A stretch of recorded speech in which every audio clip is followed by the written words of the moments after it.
Page 12, My Funny Valentine. This is in 4/4 time. There's one flat in the key signature, but this happens to be in the key of D minor. So make sure you can do the scale for D minor and the scale for F major, because it also has one flat. Just make sure you can do both scales. Let's check the fingering in the notes. It's got some dotted rhythms in it, and I'm hoping you can understand dotted rhythms by now. If not, you need to go back to the method book where it first introduces dotted rhythms and go through those very carefully. I have videos on them. Just check them. Learn dotted rhythms. At the beginning right hand, you're here. 1, 2, 3, 4. 1 and 2 and 3. 1 and 2 and 3, 4. 1, 2, 1, 2, 3, 4. Now, they want a thumb on the F because you got a C coming up. This way you can reach it. And then they say a 1-5-4 or a 2-5-4, either one. It's up to you. Because you're here, you can actually do a 3-4 on that if you want, because you're closer to it. I'll leave that fingering between you and your teacher, and then a 1-beat rest to come out here.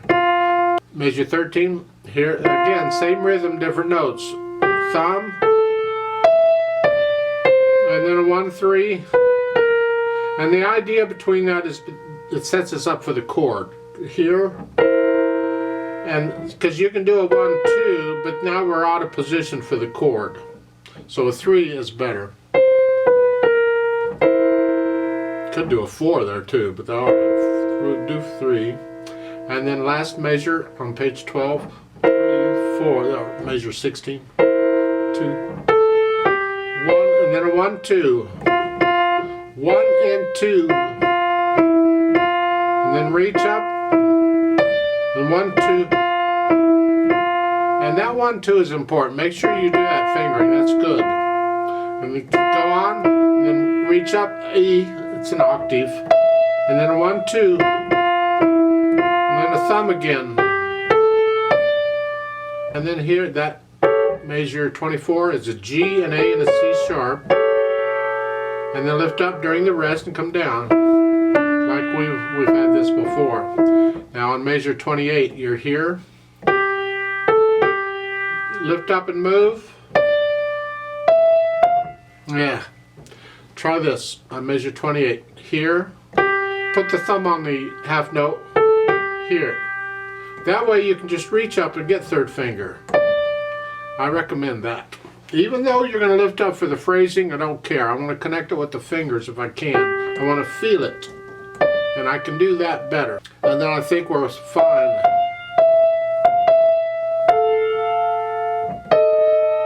And then measure 33, just lift up. There's a rest at the on first beat. 1. And that last chord is an A, a C, and a D. 2, 4, 5. Here. Left hand, well, you got chords. So starting out down here with a D and an F. And then we have a C sharp, and a C natural, B natural, and then just lift up and come down. 1, 2, 3, 4. Broken chords, and then a B natural. And you do that some more. Go down to measure 15. Well, measure 14, you're here. And then measure 15, you have a D flat. And then 2 beats of rest to come up for measure 17. Sort of in F major here. We went from D minor to F major, lightened the tone because both keys have one flat. Measure 21. If you don't let your hand up here, then do it here. You can do that, 2, 3 if you want. That's fine. Measure 29, down here. Then measure 30. They're saying a 4-3-1. That's a D, an E, and a G sharp. I I would prefer, I think, to do a 4 through 2 if your hands are big enough. You got little hands, that fingering is fine. Otherwise, you do this, because in the next one, your little finger's on the C sharp here. So you go here, so here to here. Otherwise, you're here to here, and that works with little hands. But bigger hands, I think that's more comfortable for the first chord, and then here. Last line, measure 33 is here, and then come up. You can do a thumb on here if you want, or you can do a 5, 3, 2. Depends on how big your hands are. And then the scale going up, we're just not using the F. So it's 1 and 2. It's the fingering for an F major scale, but the F is played in the right hand, so it's 1 and 2 and 3 and then an octave. That's fine. So it's like it started in D minor and ended in F major. Isn't that interesting? It's like, well, how can I tell?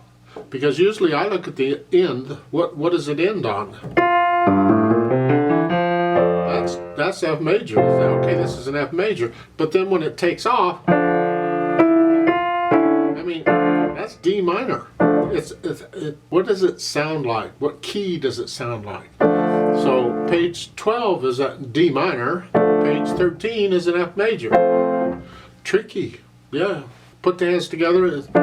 If you worked out the hands separately, this should not be too much of a problem.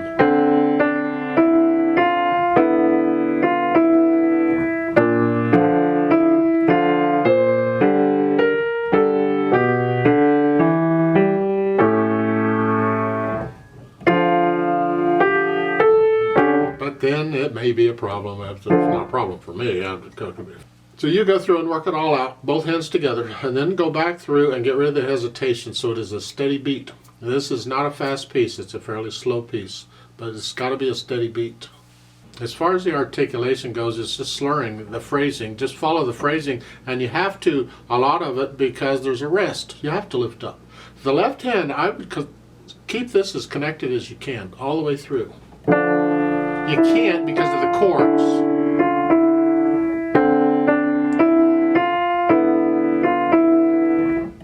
You lift up between the measures 4 and 5. Lift up. It's a new phrase.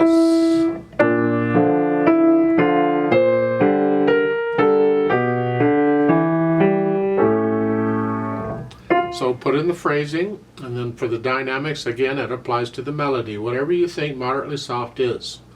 Sort of soft. The left hand needs to be very soft. Keep it in the background.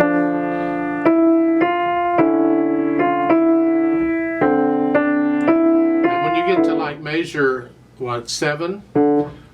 Here, that's melody, but measure 8 isn't.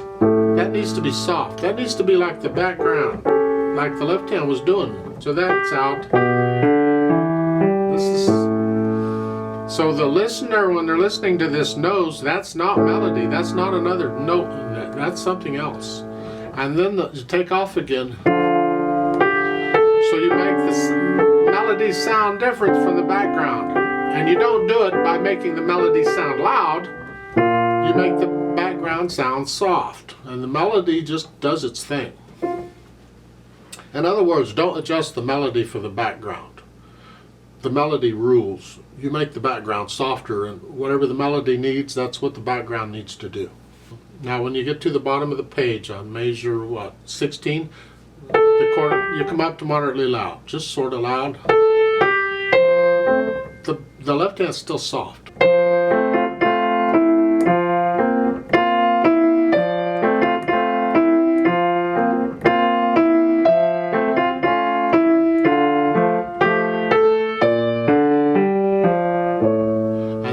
Measure 24, that's not melody, that's the whole chord is soft, both hands are the same. And then you back down up sort of soft. We went back into D minor. There's a crescendo on measure 27. So at measure 29, now you're loud in the right hand. You're sort of soft in the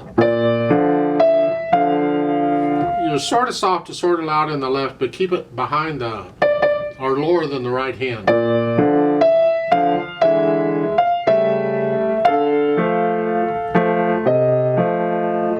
And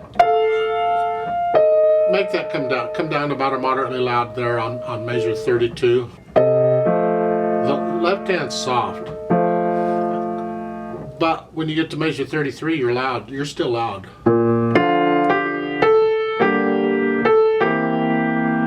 And then you're going to start going down. Start this about a moderately loud, this, and go down to soft. And then the last chord, both hands are soft. Well, the left hand's been soft anyway. And slow down.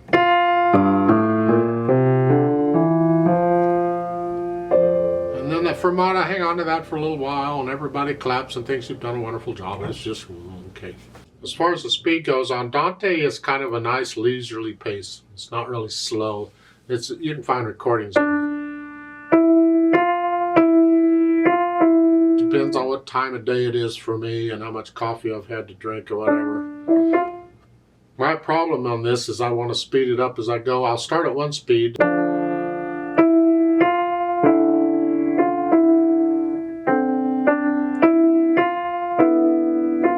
And then by the time I get over to around measure 20 or so, I've got it.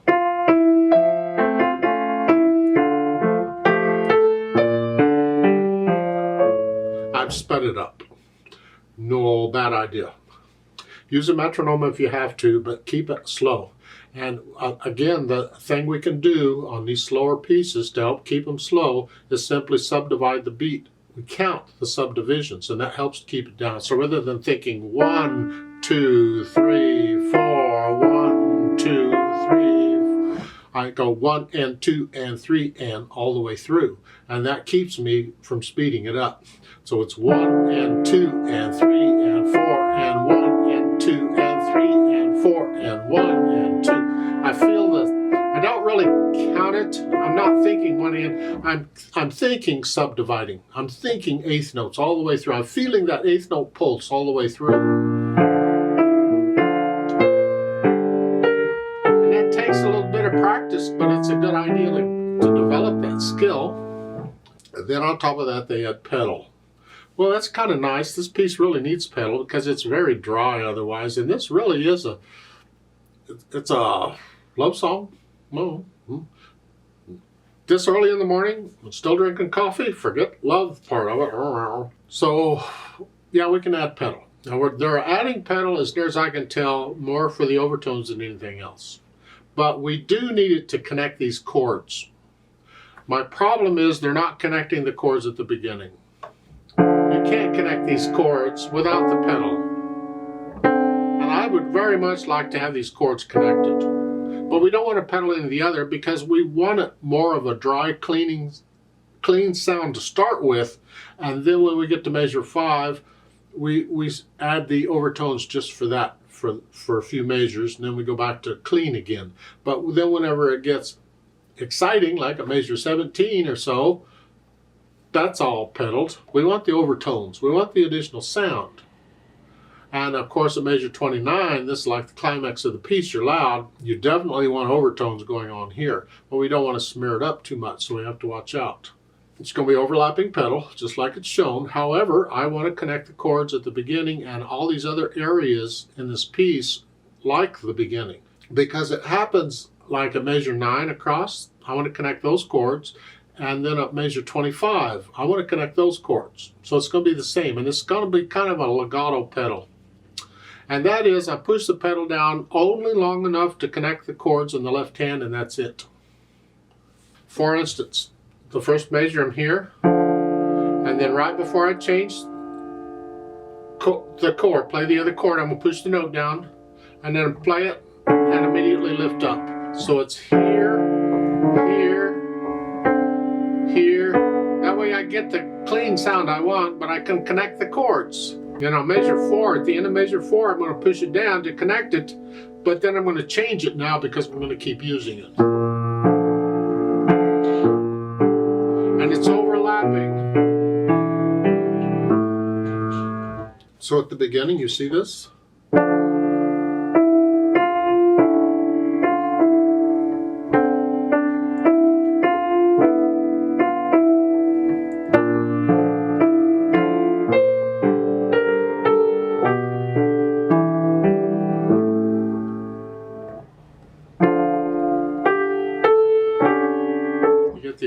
I'm talking about, I hope.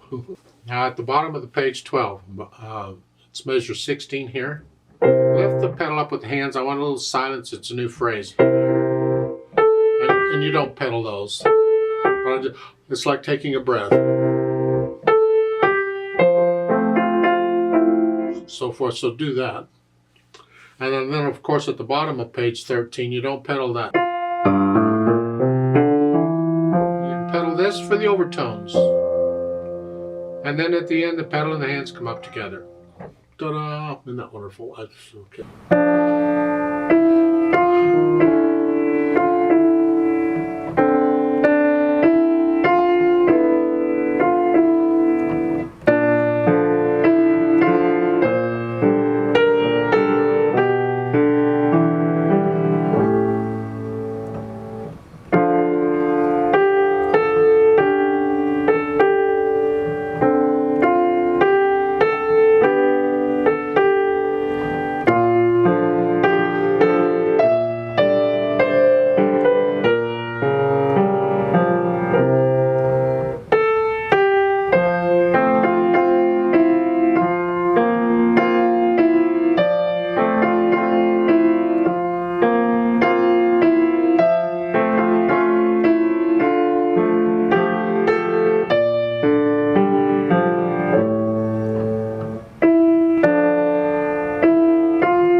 As far as interpreting the piece goes, you got to get to know it well enough you can feel it.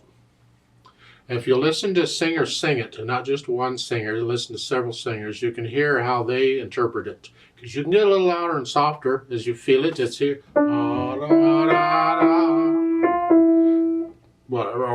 measure 5.